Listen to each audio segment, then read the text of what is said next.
So, ladies and gentlemen, welcome back to Talking Shop with the Boss in the Box.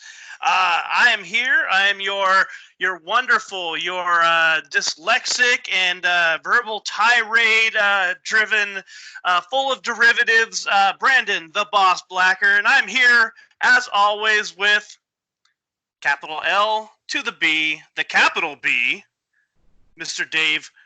Ooh, sorry. Lunchbox. What's up, man?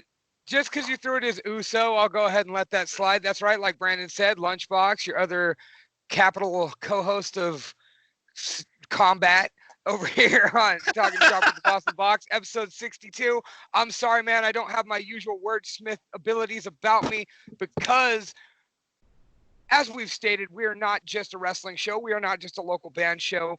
We are a variety show. So we decided to go and get a different kind of guest. So may I please introduce to you, he is the driving force behind Pop Counterculture Media. He is a participant on Arts and Craft Beer. He is a film writer, a film director, a producer, and a musician. May I present to you my hometown hero of heralded cinematic glory. Please welcome to the podcast, Eduardo Romero. Ed, good evening. Good evening, everyone. That's a hell of an intro, man. Thank you.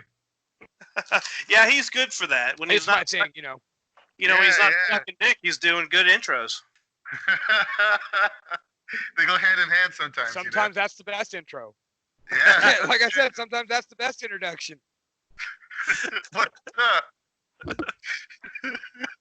So what's up, man? How is quarantine treating local filmmaker nowadays? It's actually been pretty okay. I've been working on a short film for the last couple weeks, and it premiered yesterday. So I've been busy on that, and I've been developing a new script to have ready in case my next movie takes off. I'll have something good to go right off the bat. And I'm starting to figure out how to move forward in the movie with the whole quarantine situation going on, which is difficult. So yeah, but other than that, I've been doing okay, keeping busy. So I got to ask you one more question before Lunchbox jumps back in.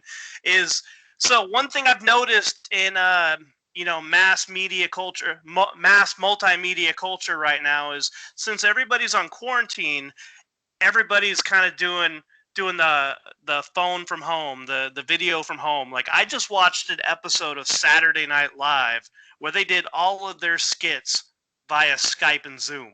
Like, yeah, I saw that. And as a filmmaker yourself, how do you feel about those kind of things? I think it's interesting to see how creative they have to be to do with these kinds of things, because I think especially with comedy, there is an element, especially with sketch comedy, of the audience participation. Hearing the people in the audience laugh and stuff, because the kind of humor that's on SNL is very kind of over the top and silly, and without the audience experience, it kind of minimizes or overemphasizes how silly it is, But I haven't really seen too many videos of those myself. I've just seen a lot of people doing live streaming stuff, which I think is pretty cool. But I'm interested to see what the first big, lazy Sunday of this is, if that makes any sense. Yeah, absolutely.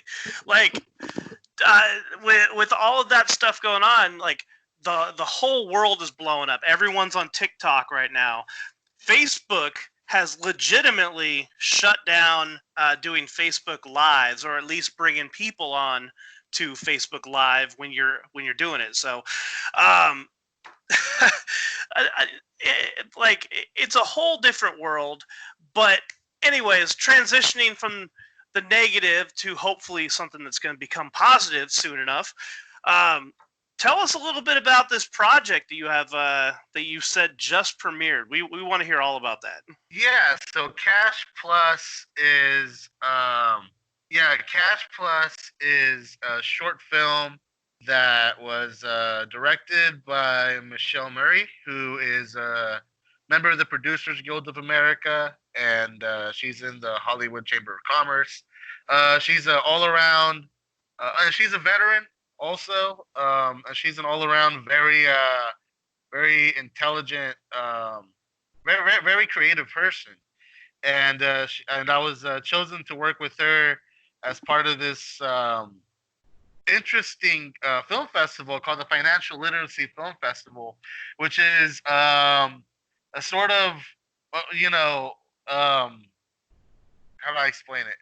So think about it like a film festival centered around edutainment, but it's made by young, developing, inexperienced, hungry amateur filmmakers, and so they get a lot of they get a lot of really fresh people to be a part of this project, which is staffed up by inexperienced people, but the people who produce it, who direct it, they themselves have the actual work under their belt, with the Hollywood system, which is a very cool setup to have.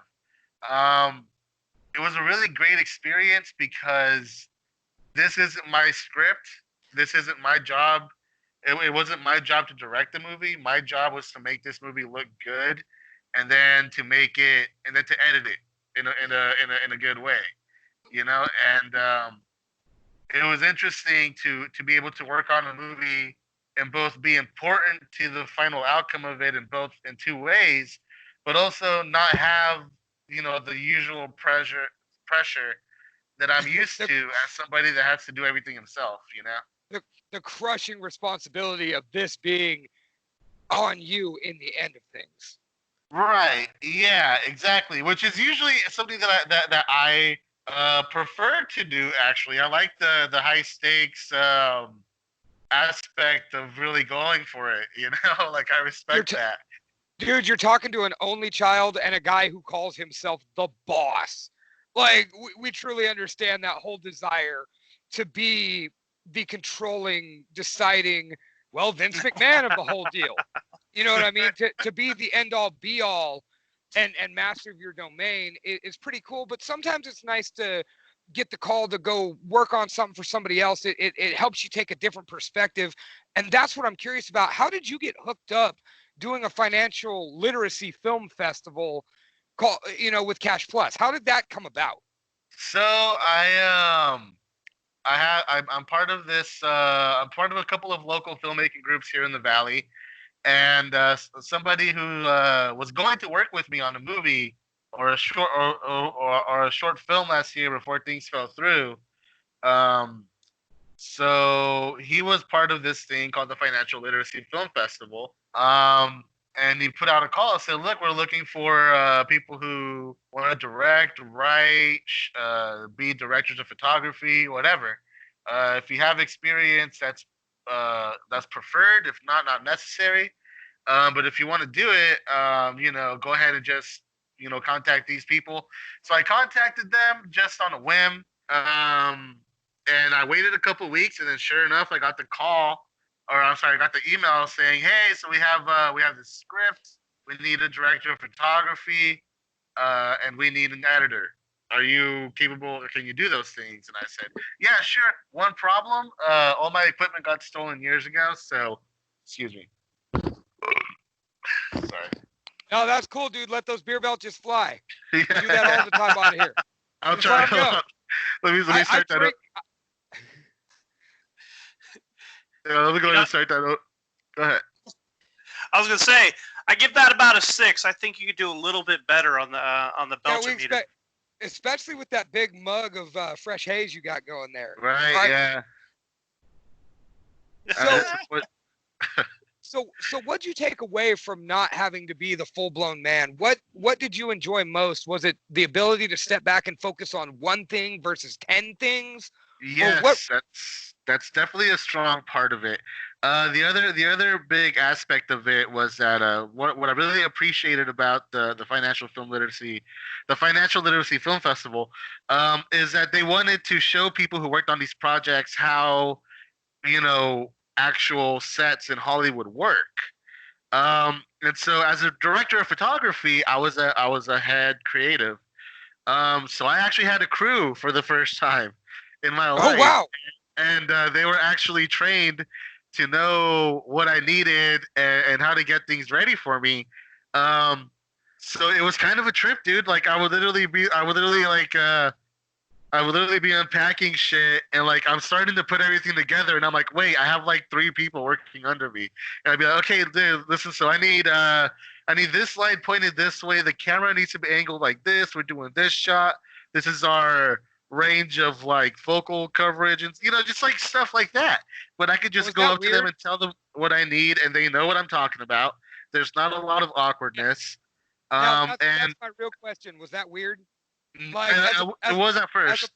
as opposed to like being like, telling your brother or zombie like, hey, pick that light up and point it that way. You're just like, Yeah. hey man, could you here's our focal range, here's everything, and these guys actually are like, okay, gotcha. Yeah, no, exactly. I mean, that's honestly what the biggest trip was. Um, it was a little bit awkward at first. Like I know a basic thing as a director is you never say sorry or please too much. You know. So that was just one of those skills as a director that I just had in the back of my head.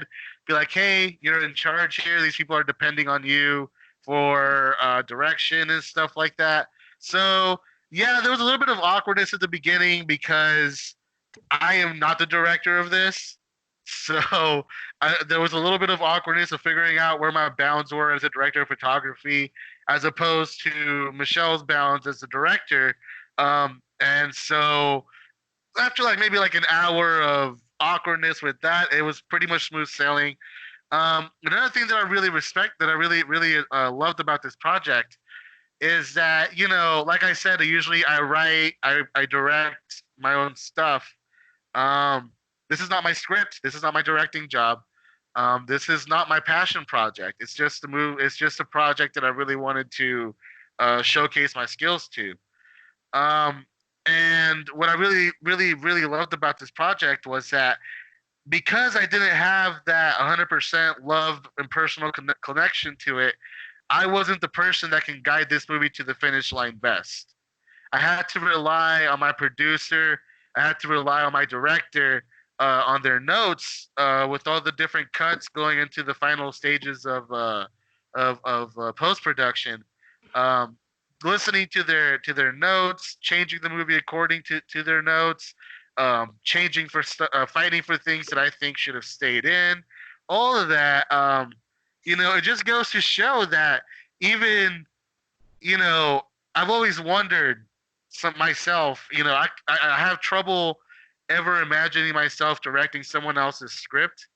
You know, Oh yeah. so so it was interesting and it was really cool with this movie that not only did I not direct it and I did not write it, um, but I was able to contribute to this movie that everybody liked. Everybody kept talking about the shots. Everybody kept talking about the cinema, the editing. So as far as I'm concerned, I did my part to make the best movie we could, and I'm very proud of the little movie we made. I think it carries a good message, and I think it fits very well with what the Financial Literacy Film Festival wants to do. I enjoyed Cash Plus. Like it from the start of the movie, it conveyed a lot of emotion, and I really liked that. Yeah, Yeah, it was the very. I was just gonna say it was something that's very relatable. It's nothing that nobody couldn't immediately hear those first few seconds of audio and see those first few shots and be like, oh yeah, I've been there. Yeah, no. I remember when we were in pre-production. We were actually in for a 6-minute movie. We had a very long pre-production on this. It was a good 3 months on it. So me and Michelle, and the writer, we were all able to get together, and George Johan, the producer as well. we were all able to get together and thoroughly discuss our vision for this movie and what we wanted to get across. And I really appreciated that sort of collaborative effort because at the end of the day, we all might have had small disagreements on how to convey the message the most effectively, but I think we all wanted to make the best movie and convey the best message possible. So, having them as creative partners, um, was probably my favorite aspect of it, really, as well as just working with such a dedicated cast and crew. It was a 1 day shoot, about 12 hours of shooting. Mhm. Um, and I think for what we had, I'm very very happy with the movie we made at the end of the day. Wow, so 12 hours of shooting for a 6-minute movie. in 1 day. Drugs and and unemployment was doing the it same. all at once. Drugs and unemployment was the same. Okay. Now- Well, speaking now- of that, real quick, hang on. Let me slide forward a little bit because everybody should go check out Cash Plus. But that's a movie Ed didn't create, and well, since Ed brought it up, let's bring up a movie Ed did create, and that is Drugs and Unemployment. Absolutely. So this was, if I'm not mistaken, a collaboration between you and Jimmy Two Skulls. It was our first time working together. Yeah, it was actually a very. It was me, Jimmy, Nathan Vega, who was on my podcast, Arts and Craft Beer. He was an actor in this movie, and Felipe Tadeo, the main actor in Escaping a Spinning Room. It was the four of us um, doing a practice run for the 12-hour film race in Fresno the week after that. So we decided to get together and just do like our own 12-hour film race. Excuse me. Our own 12-hour What the film fuck? race. We 7! talked about this shit. 7! Okay, how's that? A little closer to the mic. No, but anyway, so it was me, Jimmy, and Nathan's first time working together. It was me and Felipe's first time working together since Escaping a Spinning Room. Um, and it was just sort of a practice run for the 12-hour film festival. So we got together. We went on this website that gives you just like a random prompt. You have no control over it. And we got this prompt, and we spent like an hour sitting around talking about it. At first, we started kind of dramatic, and then we kept making fun of the idea until it got funnier and funnier. Until eventually we were just like, okay, let's just make it a comedy. Fuck it, it's just too fun. And with Drugs and Unemployment, I'm very proud of that movie because never in my life did I think I could make a comedy. Um, I never thought I was a comedy kind of guy, at least with my filmmaking. And and so, but when you have four people who like working together in the same room, and you guys are just making each other laugh, it makes it easy. You just kind of point the camera in the best angle, and you let the comedy happen. Well, and that's not hard with Jimmy. No, yeah, Jimmy's such an eccentric, creative, funny person. I consider Jimmy my good luck charm personally because he's always the best. How do I explain it? There's always a spot for Jimmy. There's always somewhere Jimmy can take whatever you hand him, and he will take it to the best of his ability and just run. He takes the ball and runs. You give Jimmy the ball, he'll run. There you go. He's always the best prepared, even if you're gonna throw a fucking curveball at him. Hang on a second, Ed. Brandon, Yeah. have you met Jimmy Two Skulls? I don't know. We actually talked about this yesterday, and we couldn't come to that conclusion. Maybe. You gotta have Jimmy on here. He's an amazing person, and he's a very Dude, I just don't know how far. You can't get a handle on Jimmy. No. That's one of the best and worst things about Jimmy. At the end of the Same day. time. Yeah. No, I mean honestly, when it comes to drugs and unemployment, it made me, and like I said, it was easy to make a comedy when I wasn't the only voice in the room. You know, we all got our jokes in there. Everybody got a joke or two. Everybody got their satisfying little story arc. And that was only because all four of us were sitting in the room just laughing, looking at the best way to do this and then executing on that the best we could until eventually we had a finished movie. We scheduled for 12 hours. We had a final product in like 11 hours. So that was, a very smooth and great product. And Drugs and Unemployment's a very special movie to me. Yeah. And real quick, just because we're kind of shotgunning through your library here, in that same sitting, being as you were shotgunning 12-hour film festival, did you get Silk in that same setting? That was the next week. That was the week after that. Okay. Yeah, that was a slightly more complicated shoot. There were a couple more setbacks. We had more story than we shot, unfortunately. But I gotta give credit to Felipe because he pulled together a somewhat cohesive narrative with what we got at the end of the day. It's Brandon. Did you get to catch Silk? You didn't send me Silk. My bad. That's my bad. So that is a no. It's the same cast as Drugs and Unemployment, and a total 180. Like as funny as Drugs and Unemployment is, Silk is a movie about, I'm guessing, demonic possession and creepy rituals. Yeah, okay. Yeah, I got the nod from Ed on that one because it's just out there, dude. But it's once again in that same vein, Jimmy being the best prepared, and the editing on that, the music, the tribal drums, the visuals, all tribal of that was drum? So. Guess where we got the tribal drums from, dude? Jimmy. Of course. Telling you, the guy is creative fucking genius, man. Super talented guy. So I gotta ask the question, like, how did you get started in making short films or getting involved in films? Did you go to any sort of film school or take any film classes, or did you just dive headfirst into it? I just sort of dove first into it. I wanted to make movies since I was 5. I reached a point in my life when I was around 20 where I had to kind of like, I was in the band, but I knew my heart was in filmmaking, and I had to reach a point where I was like, if I keep doing 50% this and 50% that, I'll never get 100% of either, So I was like, well, I need to pick a side now, unfortunately. And I picked film, and then within a year, I had a semi-professional recording set up. That's what I made Shut In with. Then a year later, I upgraded it to what I shot Immunity with, and then, kind of history goes on from there. But yeah, it was just sort of, you got, maybe you guys understand this as creative people yourselves. There's just got to be a day when you say fuck it and you go for it.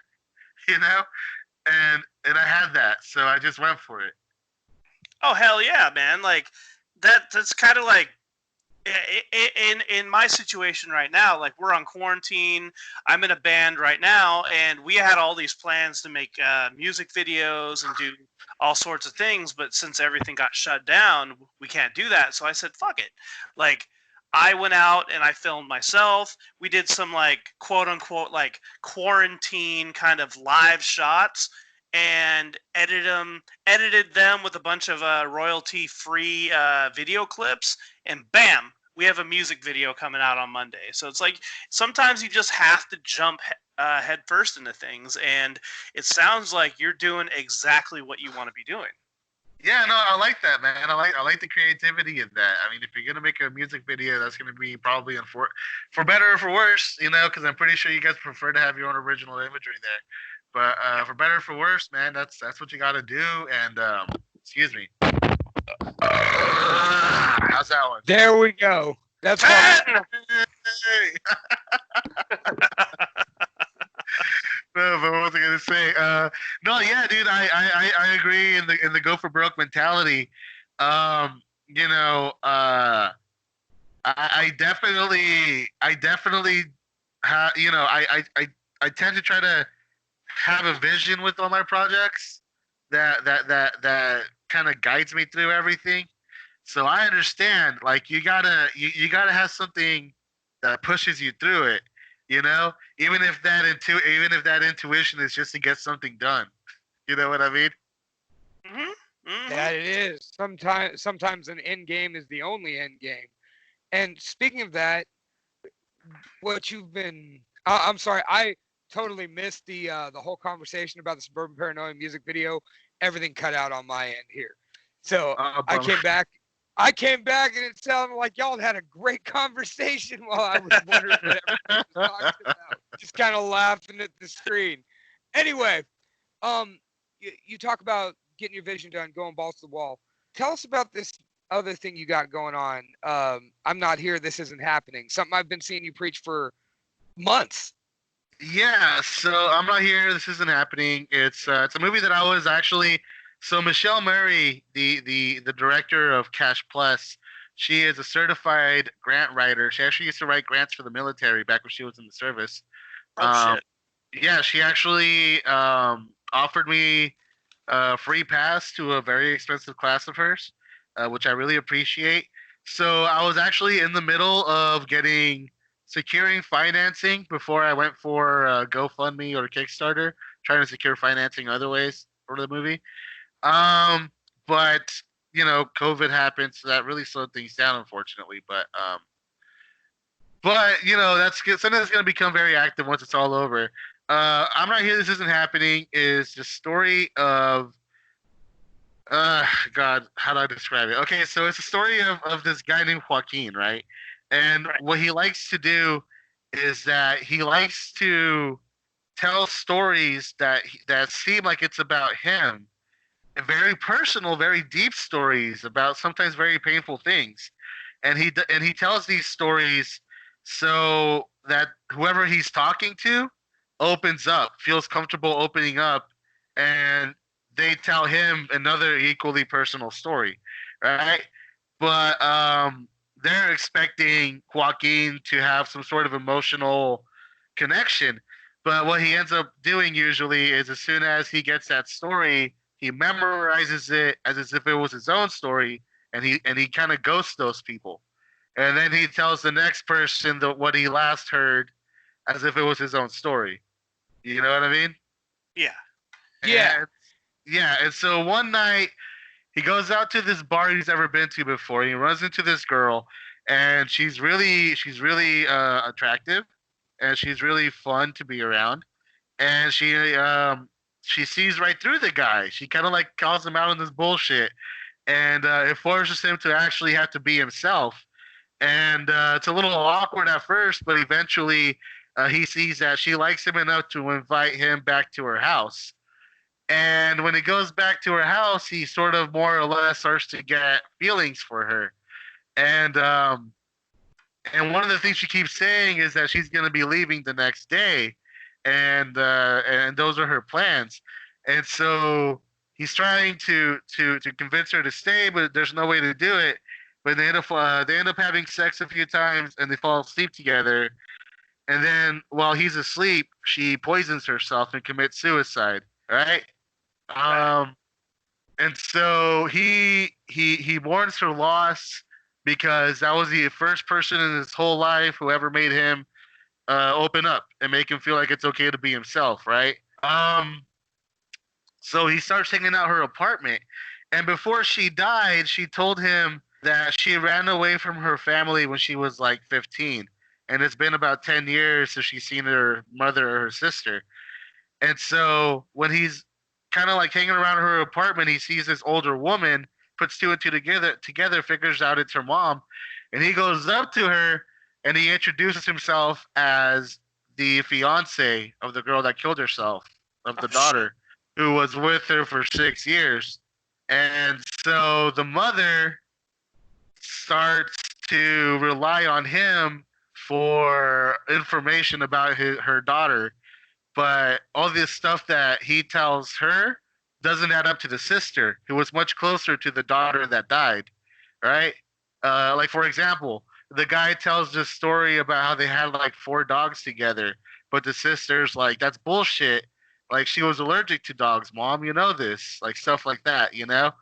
Mhm. And it becomes a story about the sister trying to get the mother to confront the truth of not just about what's going on with this guy and her daughter, but also the fact that she should take responsibility. That she should hold herself responsible for why she's dead to begin with. And then also the battle between that and the mother who knows that she fucked up, but there's this stranger who, even though his stories don't add up, bring her a lot more comfort than confronting the truth. And that's what the movie's about. That's a lot to unpack. Wait, Like, wait. Is that the whole movie, or is that just the synopsis? did you just tell us the rundown of your script front to back, Ed? I told you the first 40 pages of 133 pages. Holy shit! But that's what the movie's about. There's a lot more. There's a lot more story after that. Trust me. But that's the setup for it. But that's my next movie. My first feature film. I'm very excited about it. And how long do you think it's going to clock into? About 2. If I don't have anybody telling me to calm my shit, it's gonna be like 2.5 hours long. Fuck Sorry, yeah, dude. 2.5 hours long. But what, dude? I'm interested. Don't get me wrong. The movie is gonna be as long as I think it needs to be. But part of being a good leader is letting people tell you no. so I hope that if I can cut my movie down to like 2:15, 2:10, someone will tell me how. So yeah. So as we wind down here a little bit, what are some mistakes that you see in movies that just drive you absolutely insane? Do you mean like movies, like big Hollywood movies, or smaller independent movies? Well, it doesn't really matter. So like as a filmmaker and aspiring filmmaker, like everyone else, we all watch movies. So like, do you watch something and you go, oh God, I could have done that way better? Or... It's hard not to. It's hard not to, man. Definitely. Tell you what. I'll give you something that I hate watching in independent movies, something that I hate seeing in big budget movies. Okay. So I think a big mistake that I see in a lot of big budget movies is holding back on your story for a sequel, or holding back on a lot of big reveals for the next installment or something. I mean, don't get me wrong. I think there's something to be said for like having a well planned out trilogy. It can work. How's that, fuckers? There we go. That's what we want to hear around here. We're glad you're comfortable with it. There you go. All right. No, but definitely. I hate seeing how in especially a lot of comic book movies, you see that they're just kind of like minimizing the story because whatever the next installment, the next sequel is going to be a little better. I disagree on that mentality completely.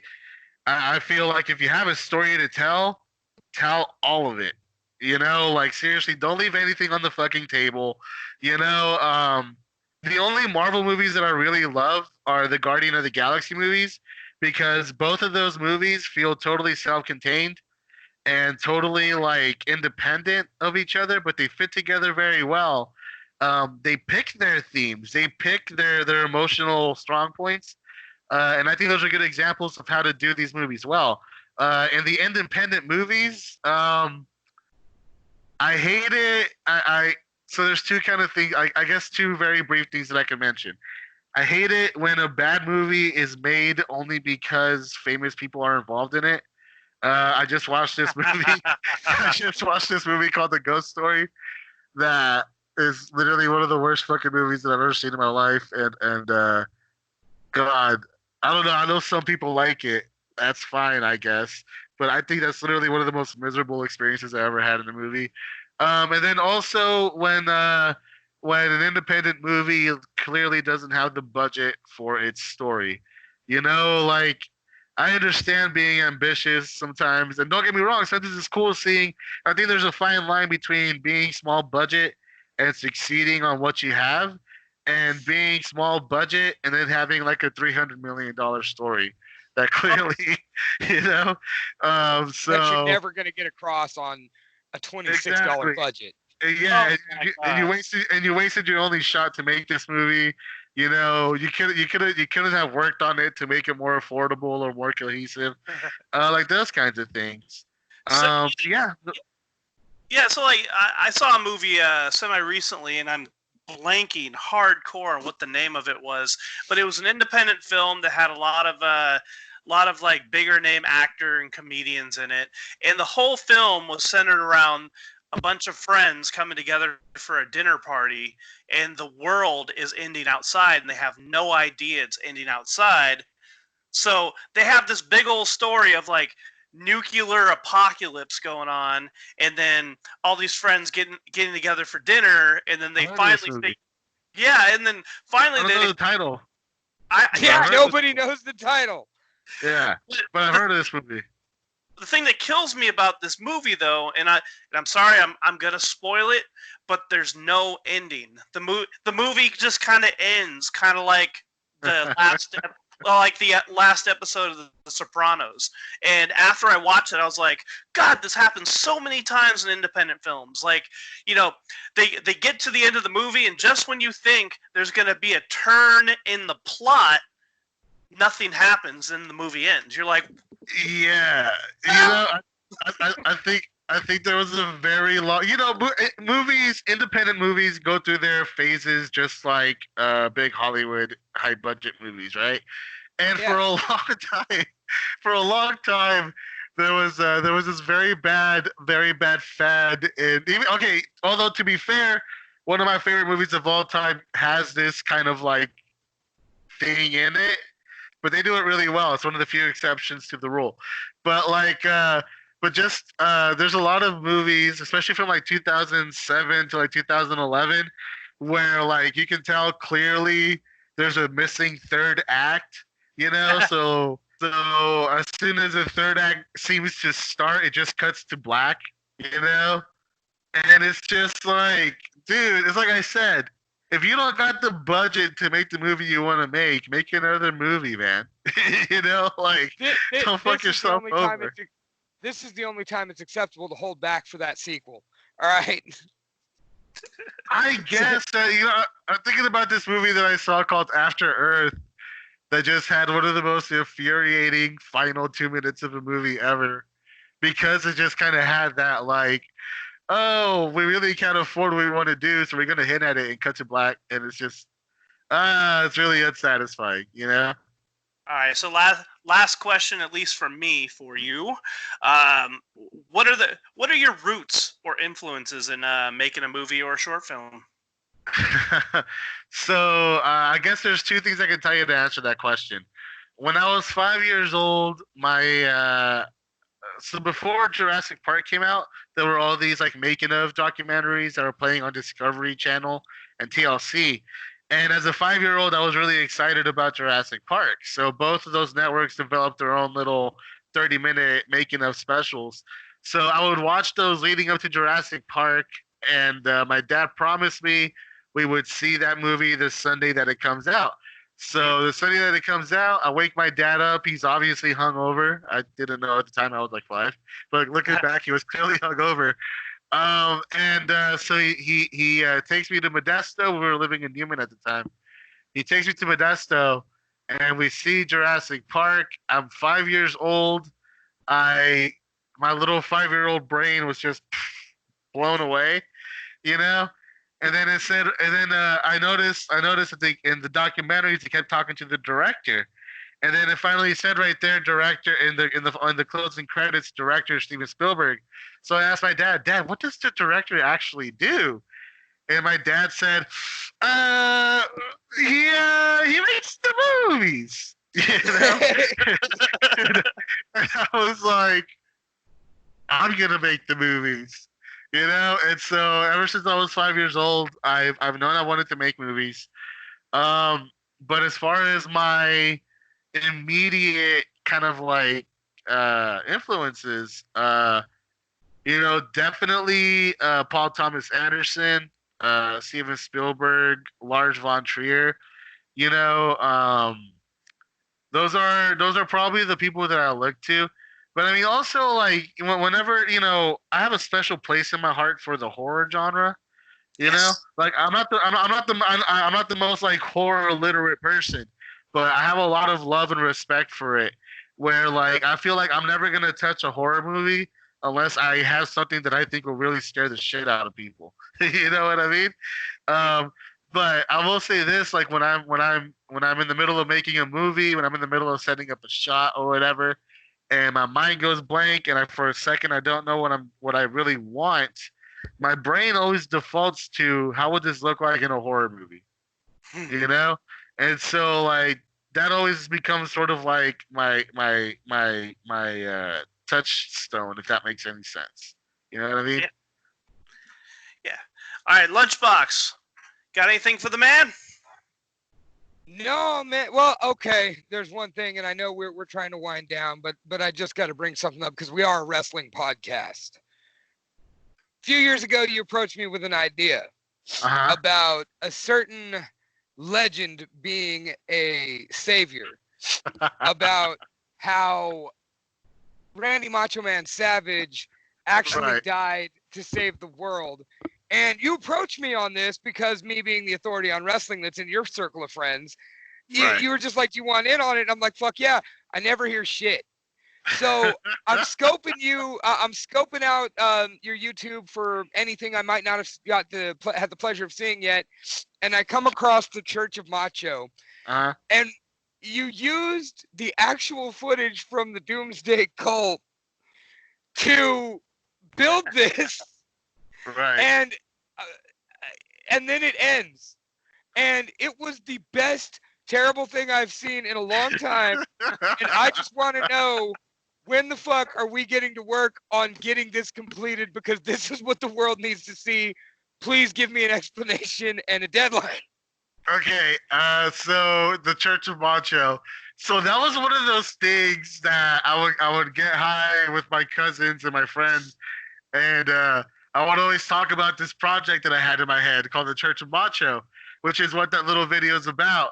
It's that Harold Camping, this guy who had this radio show, predicted that the world was gonna end, and then the day that he predicted the world was gonna end, fucking Randy Macho Man Savage died. So I remember one time I was living with a roommate, and I made the joke that Randy Macho Man Savage died for our sins and shit. Like he died to protect us from the apocalypse and stuff. Um, and so what was I gonna say? Yeah, so it was one of those things that like I talked about for so long that by the time I got around to it, it became very easy to knock it out within a few like days, and then I put it out, and I'm personally very happy with it, but I don't think a lot of people got it, you know. But It's no, what go ahead. that was a trailer at best. I'm saying, Ed, you want your full-length feature film, you want your fucking masterpiece, or if nothing else, you want something that we can make the entire town of Los Banos collectively laugh at. Let's make this movie, Ed. I'll have my people call you, dude. No, that's oh shit. Hold on. No, dude, like that's the thing is that like I made it as a trailer, right? But then I was like, and in my head when I finished it, I was like, okay, so this is like part one, right? But then like so I put it out, and I still wanted to make the whole thing because I wanted to make like a so my inspiration with that was you know I'm a skeptical dude. I'm a very skeptical guy, but I love conspiracy theory documentaries, especially the ones on YouTube. Um, so I wanted to make like a parody of a conspiracy theory video about the most like minuscule, tiniest little conspiracy possible. You know what I mean? Not to say that Randy Macho Man Savage's death is minuscule. It's just that compared to like the Illuminati or 9/11, this is a little bit kind of like smaller scale. You know? No, it isn't. No, it isn't. It's just underappreciated because had Randy Macho Man Savage not died, the apocalypse would have happened. Yeah, there you go. Yeah, yo, that was yo. trying to get across. So Macho Man ascended up to the heavens, and he got up there, and he's like, "You know something, bro?" Wait, that's Hulk Hogan. What am I doing? He basically wrong guy. He basically just went up there, and he's like, "Look, I'm Macho Man. The world's gonna end. We got to put a stop to it." There you go. That's what he did. All right, no, I'm not letting you have that easy. You got to be like, yes, I'm up here at the pearly sacrificial goat, yeah. I'm up here at the pearly gates, huh, with Miss Elizabeth, huh? And I could come down with the elbow, and the madness could reign, or I could stay here for the good of all mankind. Dig it! There you go. All right, so let's go ahead and snap into a Slim Jim and wrap this up because we still have 20 minutes of wrestling to do. All right, guys, that sounds good. All right, so go ahead and plug your stuff, Mr. Romero. Where can any listener and any individual who comes across this podcast find you on social medias? So on social media, you can find me on my movies Facebook pages, Unearthed Pilot and Escaping a Spinning Room. On YouTube and SoundCloud, you can find me under Pop Counterculture Media. On the Pop Counterculture Media YouTube page, there's a playlist called The Early Works, which I just shared that. Oh, perfect, great, thank you. Yeah, but that playlist is sort of like a playlist of all my stuff before I started Pop Counterculture under a different name. What else? I think there's a couple videos of me up on Pornhub that I heard. I don't know. I never seen them. Are you trying to get some verification? Like, are you? If we stumble across you, let you know. You know, with that quarantine, I gotta get money somehow, dog. You know. Yeah, but you're unaware of these. You just heard rumor and innuendo. I've heard. If anybody who has seen my cock and/or balls can send me, proof that it's out there somewhere, so I can get some money off this. Hey man, you're making videos for the sake of making videos. At that point, yes, you're right. All right, well, thank you for joining us on episode 62 of Talking Shop with the Boss in the Box. Make sure you go out and check out Eduardo Romero's movies and everything he's done. Drugs and Unemployment, Cash Plus, Unaired Pilot, Escaping a Spinning Room, and most notably, The Church of Macho, The Ultimate Conspiracy. So, and not only that, I just shared both those links from my page and from the Talking Shop with the Boss in the Box episode page on Facebook. Please do us a favor, mash that share button, as I know every single person here will when it goes up tomorrow at noon. All right. Well, thank you very much, you guys. Hey, thank you for coming, man. We appreciate it. Anytime. Thank you.